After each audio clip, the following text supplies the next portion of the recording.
Tirumala Anand colony అంటున్నది. వాళ్ళకి ఏంటంటే నడవడానికి లేదు. నేను మా చైర్మన్ గారు ఏదో విజిటింగ్ అట్లా పోతుంటే ఒక మహిళ స్కూటీ మీద వచ్చి అందులో దిగబడి కింద పడ్డది. అన్న ఇది చూస్తున్నావు కదా, ఈ పరిస్థితి ఇట్లా ఉంది, ఎట్లా చేద్దామంటే అంజన ఒక మాట చెప్పన్నాడు. ఆయనకి చెప్పినాం, సరే చేయండి అన్నాడు. దానికి చైర్మన్ సాబ్ వచ్చేయండి, అందరం పోయినాము. ఒక గల్లీ చేద్దాం అనుకున్నాం. ఒక గల్లీ పోయి అట్లా అక్కడ నుంచి మొదలు పెడితే ఇక్కడ పోచమ్మ గుడి అని ఉంటుంది.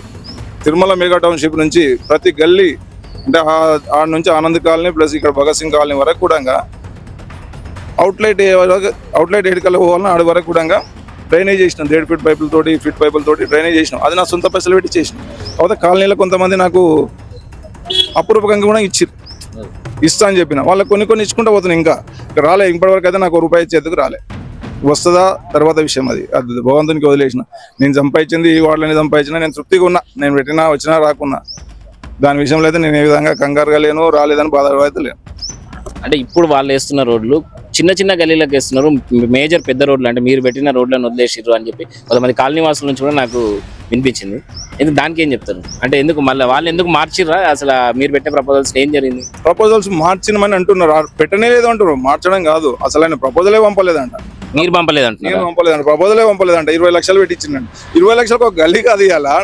39 కోట్లలో మేజర్ ఉన్నది నా వాడే, మేజర్ ఇబ్బంది ఉన్నది నా వాడే. నా వాడికి నేను ఎంత పండుగ కావాలో అంత తీసుకోవా అని మా అంజన చెప్తే దాంట్లో నేను 4,50,00,000 రూపాయలు ప్రపోజల్ పంపిన.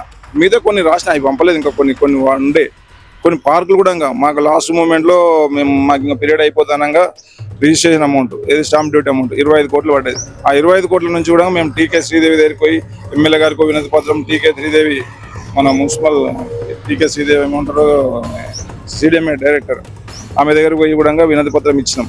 అమ్మ మాకు ఇలా పార్కులు కబ్జాకు గురవుతున్నాయి, పార్కులు అంటే మున్సిపల్ డ్రైనేజ్ కానీ దేనికి వాడుకోకండి, ఓన్లీ పార్కులకు అయితే వాడుకోండి అని చెప్పేసి అంటే నేను ఒక 8-9 పార్కులు రాసిన. ఆ పార్కులు కూడా పెండింగ్ పెట్టింది, ఆ పార్కులు ఉన్నాయి. లాస్ట్ మూమెంట్లో కూడా ఒక 35 లక్షల రూపాయలతోటి కొంత వర్క్ డ్రైనేజీలు పెట్టిన. అది కూడా ఇది ఇందులోకి అయితే కావని చెప్పేసి కూడా హైటెక్ కాలనీ ఉంది, ఆడ ఇబ్బంది బాగుంది. హైటెక్ కాలనీ, శిల్పారామంలో ఇబ్బంది ఉంది. శిల్పారామం ఈ పింక్ సిటీ దగ్గర దాని పక్కన రాఘవేంద్ర, ఈ 4 దాంట్లకు ఒక 35 లక్షల రూపాయలు కూడా లాస్ట్ మూమెంట్లో అవి ఇంకా టెండర్లు కాలేదు. అవి టెండర్లు కోసం ఎమ్మెల్యే దగ్గరికి అడిగినాం, ప్లస్ మన కమిషనర్ దగ్గరికి అడిగినాం. అయితే అయితే టెక్నీషియన్ పంపినాం. 2 డేస్ బ్యాక్ కూడా వెళ్ళి అడిగినాం, ఏం మేడం ఇట్లా మాకు అవి వర్క్ ఉన్నాయి కదా, మరి అవి పెడితే బాగుండే, వర్క్లకు ఇబ్బంది పడుతుందంటే పెడతా నేను టెక్నికల్ సంఘం పంపించిన. కమిషనర్ గారు నిన్న మొన్న కూడా చెప్పింది.